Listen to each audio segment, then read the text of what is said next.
Perkenalkan, dengan saya Elita dengan NPM 1942059, saya akan membuat video mengenai tugas akhir semester Bahasa Indonesia dengan judul Wajah Potret Hukum di Indonesia. Dewasa ini Indonesia sedang dalam kondisi yang carut-marut. Kondisi krisis di berbagai bidang, termasuk bidang hukum. Hukum yang diharapkan bisa memberikan keadilan bagi masyarakat, ternyata malah sebaliknya. Hukum yang berlaku dalam masyarakat seperti ada perbedaan dalam kelas-kelas sosial. Bagi masyarakat dalam stratifikasi sosial ke atas, jelas mendapat perlakuan yang berbeda daripada masyarakat yang mempunyai stratifikasi sosial ke bawah. Hukum tajam ke bawah dan hukum tumpul ke atas. Fenomena ini hampir terjadi di semua ranah penjuru di tanah air Indonesia. Tentunya harapan masyarakat terhadap hukum jauh dari keadaan yang atau keinginan dalam penegakan hukum hanya akan menambah sebuah kebimbangan dalam masyarakat. Hukum yang pada dasarnya dibuat untuk menciptakan ketertiban dan kedamaian di dalam masyarakat. Maka dari itu, sistem dari sebuah hukum harusnya berjalan layak. Sebuah rangkaian organ masyarakat harus saling melengkapi dan mempunyai kesadaran yang tinggi dalam hukum yang berlaku. Paradigma yang memandang hukum sebagai suatu sistem telah mendominasi pemikiran bagian besar kalangan hukum, baik para teoritisi maupun kalangan praktisi. Dalam pandangan Weber, hukum adalah suatu tatanan yang bersifat memangsa. Karena tegaknya tatanan hukum itu berbeda dari tatanan-tatanan dan norma-norma sosial lain yang bukan di hukum ditopang sepenuhnya oleh kekuatan pemaksa yang dimiliki oleh negara. Weber membedakan berbagai sistem hukum atas dasar rasionalitas dan substantif dan formal. Adapun rumusan permasalahan yang pertama adalah bagaimana wajah potret hukum di Indonesia. Yang kedua, bagaimana efektivitas penegakan hukum di Indonesia. Yang ketiga, bagaimana penerapan sosiologi penegakan hukum di Indonesia. Kita lanjut ke pengertian penegakan hukum. Menurut Utrecht, hukum adalah himpunan peraturan-peraturan yang mengurus tata tertib suatu masyarakat dan karena itu harus ditaati oleh masyarakat. Hukum dibuat dengan tujuan untuk melindungi kepentingan-kepentingan tertentu, orang-orang, dan untuk menciptakan ketertiban, rasa aman dan nyaman dalam kehidupan bermasyarakat. Penegakan hukum adalah proses dilakukannya upaya untuk tegaknya atau berfungsinya norma-norma hukum secara nyata sebagai pedoman perilaku dalam lalu lintas atau hubungan-hubungan hukum di dalam kehidupan bermasyarakat dan bernegara. Siapa saja yang menjalankan aturan normatif atau melakukan sesuatu atau tidak melakukan sesuatu dengan mendasarkan diri pada norma aturan hukum yang berlaku, berarti dia menjalankan atau menegakkan aturan hukum. Dalam arti sempit, dari segi subjeknya itu, penegakan hukum itu hanya diartikan sebagai upaya aparatur penegakan hukum tertentu untuk menjamin dan memastikan bahwa suatu aturan hukum berjalan sebagaimana seharusnya.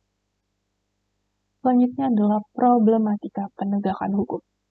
Hukum merupakan salah satu bidang yang keberadaannya sangat esensial, terpenting.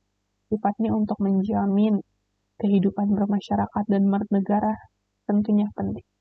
Apalagi negara Indonesia adalah negara hukum, yang berarti bahwa setiap perbuatan aparat negara harus berdasar pada hukum. Permasalahan yang timbul itu baik berupa pelanggaran terhadap norma-norma yang ada di dalam kehidupan bermasyarakat, ataupun aturan-aturan yang bertendensi untuk menciptakan suatu fenomena yang bertentangan dengan kaidah moral dan kaidah susila serta aturan-aturan hukum.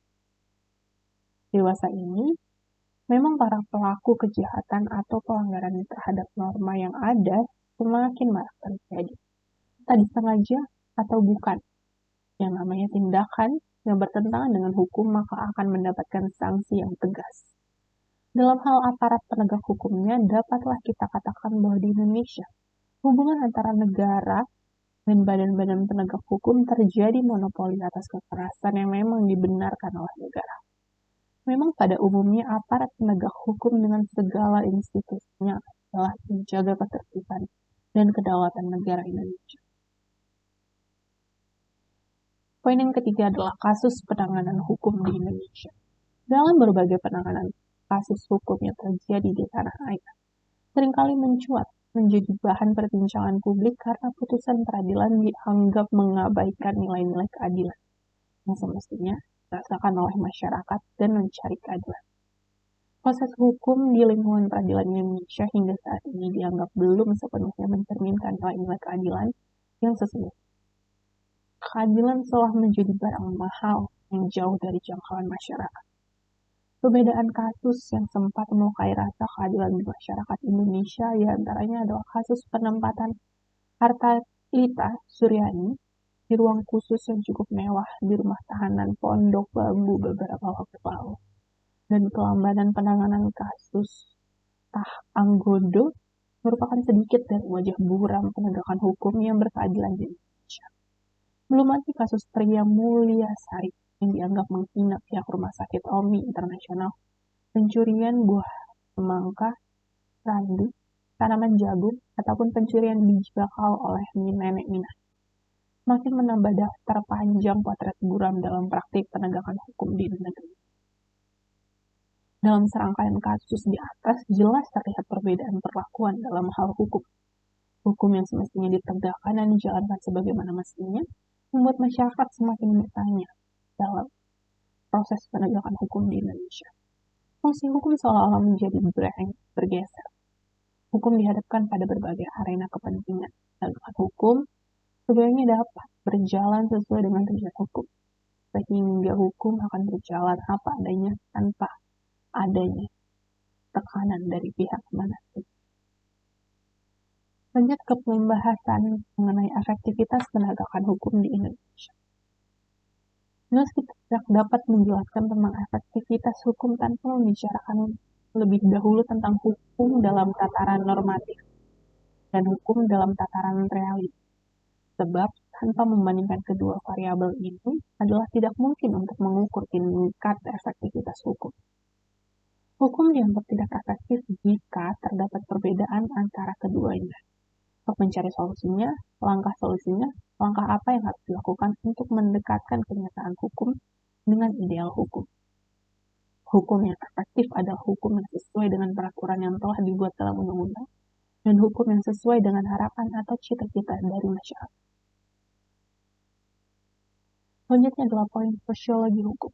Berangkat dari beberapa konsep dasar karakteristik dalam hal yang dikaji, sosiologi hukum, maka bisa disimpulkan bahwa kegunaan sosiologi hukum sebagai ilmu pengetahuan untuk memahami perkembangan masyarakat dalam kacamata kerangka terorganisir dan berproses yang sepantasnya terjadi di masyarakat. Dan selanjutnya adalah implementasi sosiologi hukum di Indonesia. Sosiologi hukum merupakan kajian yang mempelajari tentang dampak diberlakukannya sebuah hukum di dalam masyarakat, sehingga gejala-gejala sosial dapat muncul dan berkembang dalam masyarakat. Gejala sosial yang nampak adalah peristiwa bagi suatu individu atau kelompok sosial ketika mereka berhadapan dengan hukum. Dampak yang ditimbulkan dengan adanya hukum yang tidak adil adalah masyarakat kurang dapat percaya terhadap penegakan hukum. Ya, citra hukum di mata masyarakat menjadi pudar. Alih-alih tujuannya diterapkan hukum adalah agar tercipta ketertiban dan kedamaian dalam masyarakat. Sosiologi hukum tidak berbicara mengenai substansi atau menteri hukum, tetapi lebih merujuk pada dampak yang diterapkannya sumber hukum. Kesimpulan dan saran yang dapat saya sampaikan adalah hukum dibuat untuk mengatur tingkah laku manusia, yang pada hakikatnya bertujuan untuk menciptakan ketertiban dan kedamaian dalam masyarakat. Hukum dan manusia tidak dapat dipisahkan. Manusia yang membuat aturan dan manusia juga yang dapat merubah tatanan undang-undang dalam hukum. Hukum yang berada di negara Indonesia masih menunjukkan adanya ketidakefektifan dalam perjalanan hukumnya. Proses penegakan hukum masih jauh dari harapan kita semua. Hukum tumpul ke atas dan hukum tajam ke bawah. Rasa keadilan tidak menyentuh bagi kelas bawah. Dengan mereka yang memiliki kelas sosial lebih tinggi, maka akan dengan mudah mendapatkan perlakuan yang lebih istimewa. Kasus-kasus yang mengemuka terhadap sebuah problematika dalam penerapan hukum, seolah-olah hukum dapat diperjualbelikan. Penegakan hukum seharusnya berjalan sesuai dengan undang-undang yang berlaku yang telah disepakati bersama. Hukum ditegakkan, barang siapapun yang melanggar maka sanksi yang didapatkan tegas dan memaksa. Hukum yang diterapkan tanpa pandang bulu. Setiap masyarakat baik yang berasal dari golongan kelas menengah ke bawah, golongan kelas atas harusnya mendapatkan perlakuan yang sama di mata hukum. Hukum dijunjung tinggi, sehingga nilai-nilai hukum akan menjadi tempat bagi khalayak masyarakat. Sekian video yang dapat saya sampaikan untuk ujian akhir semester Bahasa Indonesia. Apabila ada kekurangan dan salah kata, mohon dimaafkan. Terima kasih.